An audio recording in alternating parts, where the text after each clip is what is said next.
రాధన్ పండిట్ వెట్రివేల్ ఎవరైతే విజయ్ ముఖ్యమంత్రి అవుతాడు అని ఏడాది క్రితమే చెప్పటం, అతను చెప్పినప్పుడు 2 ఏళ్ల క్రితం అతను చెప్పినప్పటి నుంచి విజయ్ ఆయనతో టచ్లో ఉండి ఆయన చెప్పిన మార్గదర్శకాల ప్రకారం ముందుకు సాగడం, పూజలే చేశారా ఇతర కార్యక్రమాలే చేశారా చేసుకురావడం, ఇప్పుడు ముఖ్యమంత్రి అయినటువంటి సందర్భంలో ఆయన్ని ఓఎస్టీగా నియమిస్తూ నిర్ణయం తీసుకున్నారు.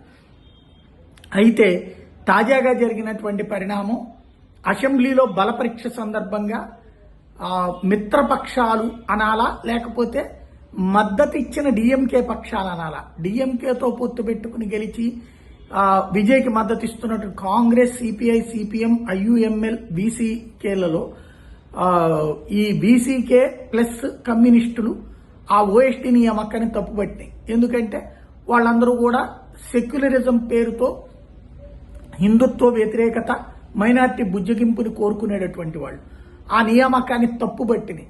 దాంతో ఈ కార్యక్రమం పూర్తవగానే, ప్రమాణ స్వీకార కార్యక్రమం పూర్తవగానే ఆ నియామకాన్ని రద్దు చేస్తూ నిర్ణయం తీసుకోవడం, ఓఎస్టీ నియామకాన్ని రద్దు చేస్తూ నిర్ణయం తీసుకోవడం అన్నది సంచలనం సృష్టించింది.